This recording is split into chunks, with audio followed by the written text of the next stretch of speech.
Kajian hati. Ada yang mau nanya nggak nih? Ayo tunjuk tangan. Baik, di sebelah mana ini ada Bunda Devi. Bunda Devi, silahkan Bunda Devi. Assalamualaikum warahmatullahi wabarakatuh. Waalaikumsalam warahmatullahi wabarakatuh. Kejadian ini berawal saat saya menikah pada tahun 2020. Saya menikah dengan seorang duda yang beranak satu dan anaknya sudah remaja saat ini, masuk SMA. Lalu berjalannya waktu anak itu kan dekat dengan saya. Dan saya baru tahu kalau suami saya bilang, kita nggak usah punya anak dulu, kita gedein anak yang ada. Di situ saya kurang setuju karena saya kan gadis, saya ingin mempunyai keturunan. Dan waktu itu saya masih ada almarhum ayah saya. Ayah tuh sempat bertanya dengan saya, udah isi belum? Kan saya bilang belum ya, sabar aja nanti juga dikasih. Tapi nggak tahunya ayah saya itu meninggal. Pada bulan Desember setelah saya dinikahkan pada bulan Agustus. Dan saya belum sempat memberikan cucu untuk ayah saya, cucu pertamanya. Berjalannya waktu saya sering meminta kepada Allah, ya Allah kenapa saya belum dikasih keturunan. Saya sudah berusaha untuk berobat. Dan pada tahun 2022, alhamdulillah saya dinyatakan positif. Saya hamil. Saya dengan gembira saya memberitahukan kepada suami saya bahwa saya hamil. Namun saya sangat kecewa karena saat itu suami saya malah menolak kehamilan saya.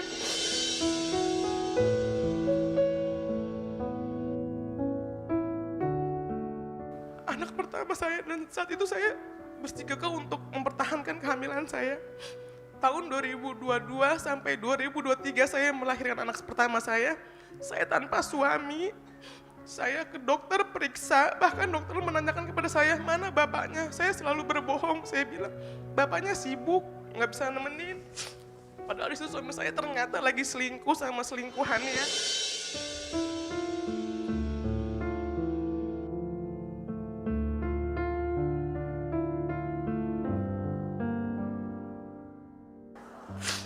Dan selingkuhannya itu teman saya sendiri, yang saya kenal. Yang selama ini dia selalu tanya, lagi ngidam apa? Saya pikir dia care sama saya. Nggak taunya dia main di belakang sama suami saya. Saya selalu berdoa, ya Allah jika memang ini yang terbaik, saya ingin pisah dengan suami saya. Tapi ternyata suami saya sempat berubah. Saat saya lahiran dia datang ke rumah sakit di hari kedua. Dan saat itu dia sempat bilang, nanti kita KB aja, kita gedein dulu anak yang ini. Tapi ternyata setelah saya suka sholat tahajud, itu kebuka semua. Anak pertama saya yang dari almarhum istrinya itu mengabarkan kepada saya bahwa dia dibawa oleh bapaknya itu ke tempat istri sirihnya. Dan di sana ada foto-foto mereka sedang nikah siri. Dan saya baru tahu mereka sudah nikah siri.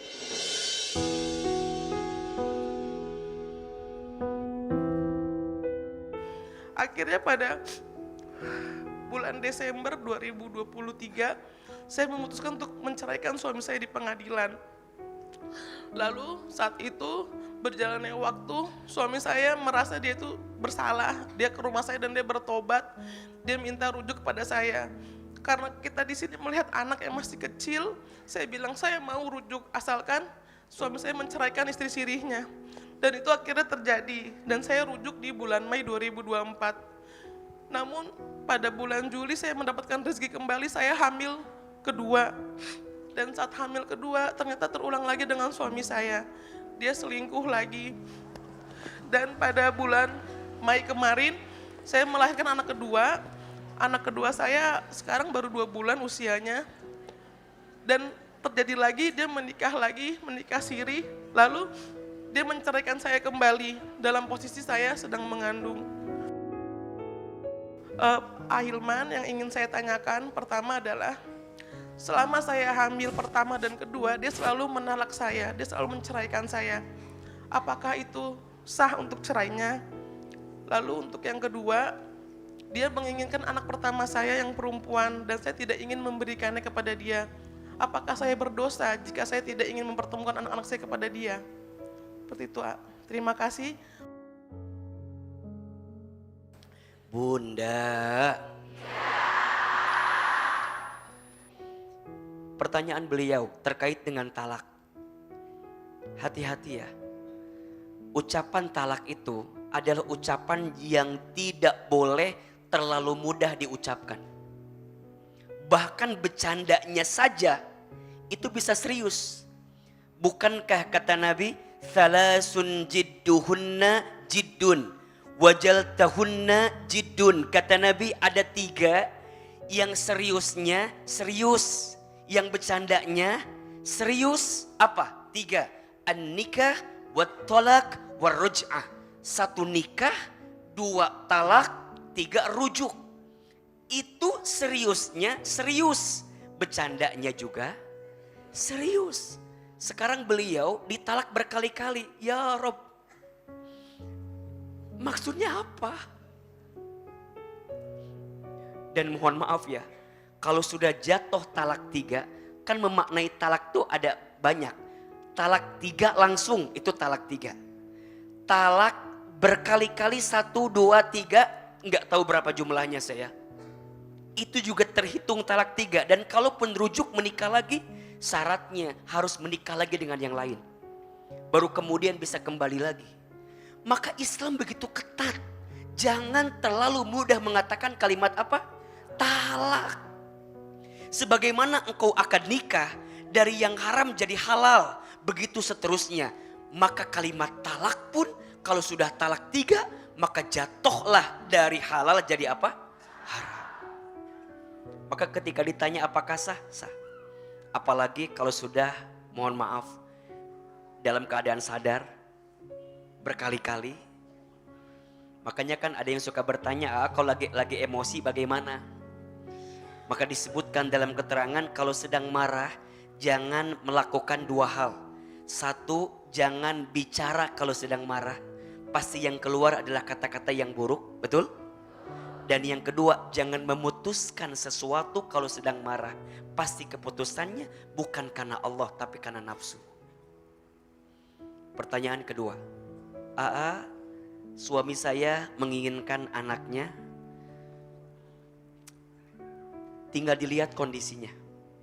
Mbah harus paham, tidak ada mantan anak, tidak ada mantan ayah. Mantan suami mungkin ada, mantan istri mungkin ada, tapi mantan anak tidak ada, mantan ayah tidak ada. Maka kalau dia mau bertanggung jawab dengan anaknya, bagus. Tapi ingat, bukan berarti memisahkan dari ibunya. Karena bagaimanapun, ibu adalah sosok yang paling dekat dengan anak ibu. Apalagi anak ibu pernah tinggal di rahim ibu, dilahirkan oleh ibu, dibesarkan oleh ibu. Jadi mana mungkin seorang ayah mengambil anak dari ibunya tanpa ada kebaikan di dalamnya. Jadi kalau hanya sekedar mau komunikasi, mau bertanggung jawab, silahkan. Tapi kalau memisahkan dari ibu, rasanya perlu dipastikan kembali. Nasihat untuk semua, jangan main-main dengan pernikahan.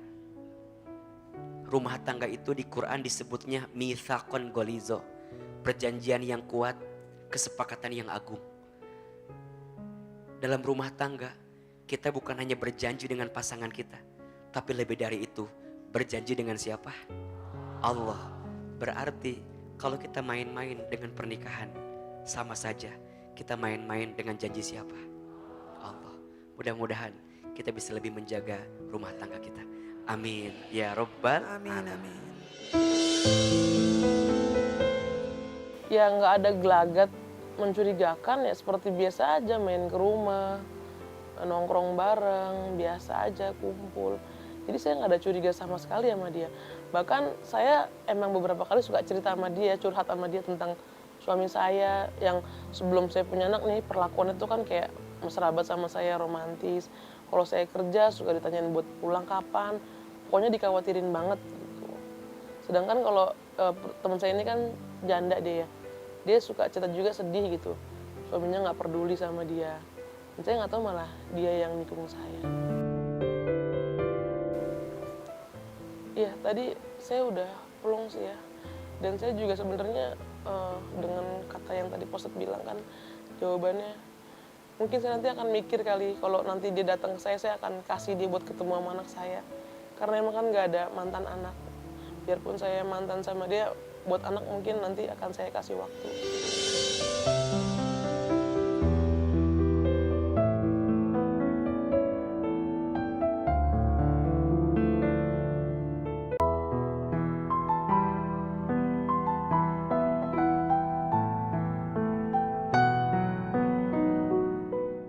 Bunda,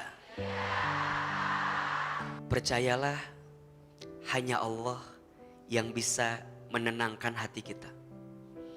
Hanya Allah yang bisa menguatkan hidup kita. Dan hanya Allah yang bisa mengangkat kesulitan kita.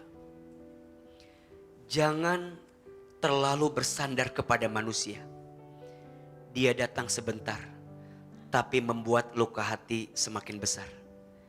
Dia datang sesaat, tapi membuat luka hati semakin berat. Berharap kepada manusia itu patah hati yang paling disengaja. Sedangkan berharap kepada Allah, itulah sumber bahagia utama untuk hidup kita. Insya Allah. Ya Allah, temani langkah kami untuk melewati beratnya hidup yang kami jalani. Ya Allah, tenangkan hati kami untuk menghadapi beratnya ujian yang Kau titipkan kepada kami. Ya Allah, kami pernah berharap kepada manusia, ternyata sakit berharap kepada manusia, ya Allah. Ya Allah, kami pernah bersandar kepada manusia. Ternyata dia manusia yang menyakiti kami, ya Allah. Ya Allah, cukup Engkau yang menjadi penolong kami. Cukup Engkau yang bisa menguatkan kami. Hasbunallah wa ni'mal wakil. Ni'mal maula wa ni'man nasir. Rabbana atina fid dunya hasanah wa fil akhirati hasanah wa qina azabannar. Subhana rabbika rabbil izzati amma yasifun. Wassalamun alal mursalin. Walhamdulillahi rabbil alamin. Amin ya rabbal alamin.